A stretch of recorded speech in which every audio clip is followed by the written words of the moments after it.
I wanted to talk about Lionsgate and how they're promoting the long walk. So some of you might have seen that they're turning the movie theater into a treadmill walk where you have to walk at least 3 miles per hour throughout the entire thing, or you risk getting kicked out. So it's essentially bringing the movie's premise to life. Who like the characters in the movie have to maintain this pace or die.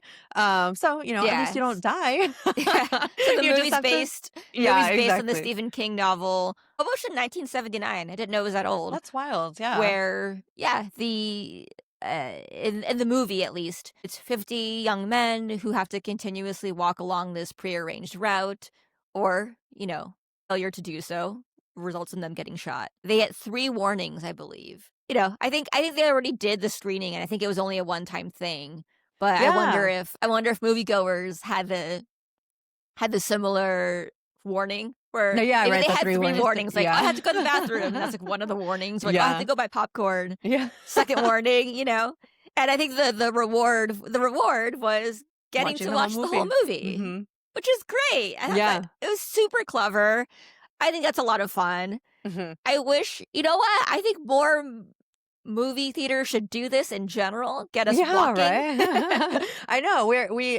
Those of us that work from home have already heard of treadmill desks. Why not treadmill like movie Yeah, seating, you I know? would totally do this, and if you're one who is inclined to walk, Hmm. then putting that treadmill at a 3 is not a big deal. Yeah, yeah, yeah, exactly.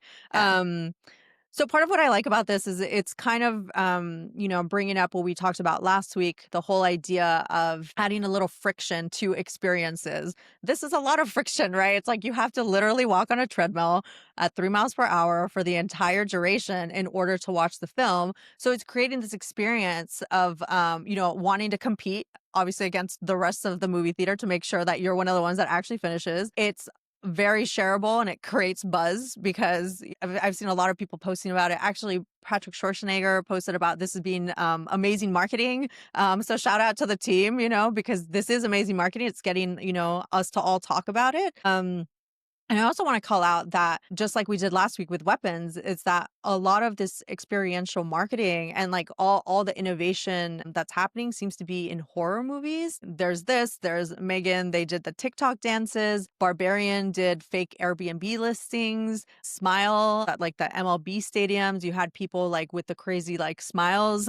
And then for weapons, you had both the website, but then you also had the kids running around to like get that attention. So it's like a great way to kind of promote the movie without sharing spoilers from the film, which we've talked about here, right? Where it's like we Yeah. don't like that trailers share so much information and like so much of like the scenes that happen in like the actual movie because it just kind of prepares you to watch that while you're there. So I think this was a lot of fun. Oh, and then also the Final Destination log car, which we talked about Yeah. as well. So, props to them for kind of, thinking outside the box for this and like really making it an interesting way to think about the movie. Yeah, I think where it works really well for horror movies is that it's a type of genre where people aren't looking to have their minds changed, or they're not looking for some kind of philosophical truth to be elucidated, right? People normally watch a horror movie for the experience of it because it's Hmm. fun to be scared, Mm, because it's thrilling. And yeah. so it lends itself really well to shared experiences or just physical types of events. The only thing here is that we haven't seen any like videos or pictures from inside the theater, which is I Yeah. think the only miss because it's like, well, how are you promoting it aside from obviously talking about it, but there should have been a little something that happens within the What if it movie didn't go theater. well? Yeah. I was also trying to look up any news coverage on it, but Yeah. the funny thing is that the news coverage, even news coverage from yesterday, from September 1st, still just talks about this special screening being on August 29th, which Oh, is funny because at this point, it's been a couple more than a days. couple Yeah. days. You would think there'd be coverage on What happened? I went to Yeah. the screening. Here's what it was like. Yeah. Or we talked to 3 people who went. One person didn't make it all the way. I don't know. Mhm. So maybe it didn't go Yeah. well. Yeah, that's interesting. Yeah, now that's making me question because you're right, I haven't But seen I think anything. it's fun. I would have loved to have gone. Yeah, yeah, They yeah, should yeah, have invited us. yeah. Mhm, yeah.